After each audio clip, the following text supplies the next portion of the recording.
praised. It's just appalling.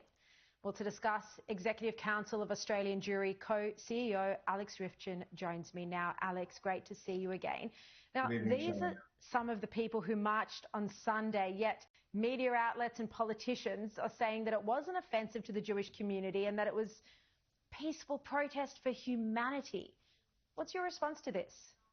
Well, I think the standards are so low and the expectations so low after nearly 2 years of these protests, and obviously what Sheikh Dadoun said as the horrors were unfolding, what we saw at the Opera House steps. We've frequently seen attacks on police, support for terrorist organisations, terrorist leaders, death chants. All of this is part and parcel of these protests. It has been for so long now that I think when you compare that to what happened on the Harbour Bridge, it probably was largely peaceful. But when you probe deeper and you look at the sentiments of the people who were there, you look at the views that were expressed, and I've spoken to journalists who marched with the crowd and conducted interviews with many, many people to gauge their views. There wasn't a lot of support for peace and coexistence there. There was support for the destruction of Israel in one way or another. And I think we need to debunk this notion that's emerged from this rally that this was some great coming together of Middle Australia or a turning point, or that the people who were there signified a much larger movement in Australia. That really wasn't the case. I think what we saw on that day was a large gathering, no doubt, but I think this is it. I think this is largely the extent of the anti-Israel movement in this country. And because of the enormously high profile of this event, because of the Minsk government rejecting it and then the court action, wall-to-wall media coverage in the days leading up to it, the fact that it was the Harbour Bridge, I think it drew all of the or a great proportion of the pro-Palestinian activists, anti-Israel activists in this country. Now, if there were ordinary Australians there, and I take your point and I agree with you that mostly Middle Australia wasn't there, but perhaps the few that were, they would have been motivated to join by claims that Israel is deliberately starving Palestinian children. There are now serious questions over the authenticity of some of the images coming out of Gaza. We know about the New York Times image that was cropped. It cropped out the healthy-looking child. And then overnight, the news that the famous photograph and vision of starving Palestinian children was actually staged by a Gazan photographer.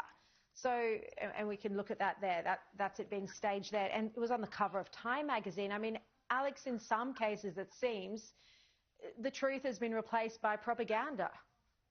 It's always been this way in this conflict, Sharri. And I think back to the words of Yasser Arafat's head of security in the 1970s, a man by the name of Abu Iyad, and he conceded after the Yom Kippur War and Israel's victory in that war that Israel could not be defeated by force.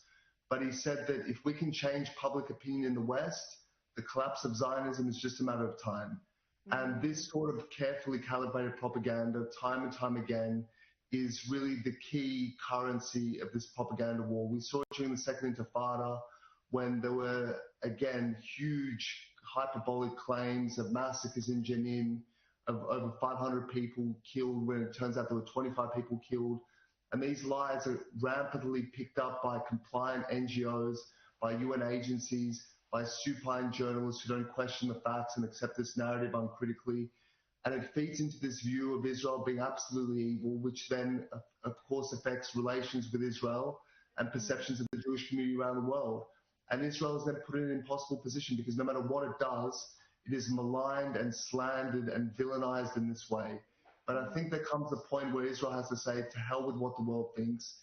It has to do what it needs to do, and it has to do what accords with its own morality. It should do things which are good and just, not because it will convince the world, but that's because what its values dictate. That's why it should act in that way. Well said. Alex, I also want to get your response to the Albanese government's new position that Israel should withdraw from Gaza before the hostages are home,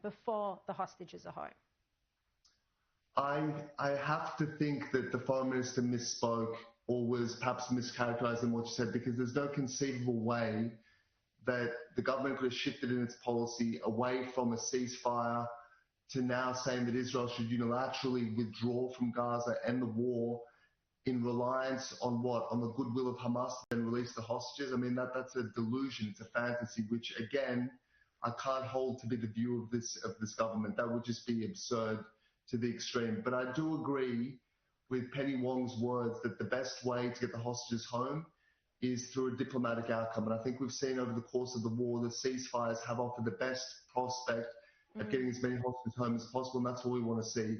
But there is a reality which the Foreign Minister seems to again admit, and that is the fact that since the end of May, Hamas has refused any ceasefire proposals brokered by the United States and other international partners. Israel has accepted those. And so Israel is therefore left with absolutely no choice. Israel has not only the right, but the moral obligation, the duty to do whatever it can to rescue the 50 citizens of its country held in the most barbaric conditions imaginable. These are the most starving and suffering people on the face of the earth today, and they need to be brought home. And if it's not going to be through diplomacy, then it has to be through force. There's no other way. Absolutely, and I agree. I hope it is through diplomacy, although it seems like Hamas has entirely walked away from talks at this point. Just finally, Alex, you said at an event we did together for the Hebrew University on Sunday night that a two-state solution is morally correct, but right now practically impossible. A long conversation, but can you briefly expand on that for us? I've always believed in a two-state solution. It's been bipartisan Australian government policy for many years, and the policy of my organisation, the Executive Council of Australian Jewry. And it's based on the reality on the ground that was observed by the UN Special Committee on Palestine in 1947 that found that the differences between the two peoples were irreconcilable. And it said that no matter what the historical origins of the conflict and the rights and wrongs, there are two distinct peoples in the land with completely different concepts of the future and political arrangements. And to give effect to their rights, you need two states for two peoples. But at some point in time, one must concede that a theory which is incapable of being implemented is of no utility whatsoever. A theory that can't be implemented is utterly worthless. And we've seen over the last 80 years at every single turn, whether it be 1947 when the partition plan was adopted, whether it be 1979 when Egypt broke the Arab consensus of constant war with Israel, the Oslo process, the unilateral withdrawal from Gaza, all of these moments presented an opportunity for the Palestinians to grab the opportunity for a two-state solution and negotiate into the conflict. And instead they ramped up the violence and they caused more bloodshed and more terror and more horror. And so the fact that our government now, knowing this history, is embarking not on a negotiated two-state solution, but seeking to circumvent that and declare a Palestinian state, I think it's brazen, I think it's foolish, and it's contrary to history and common sense, and I think it's going to end in tears. All right, Alex, thank you very much, as always, for your insights. Really appreciate you joining us.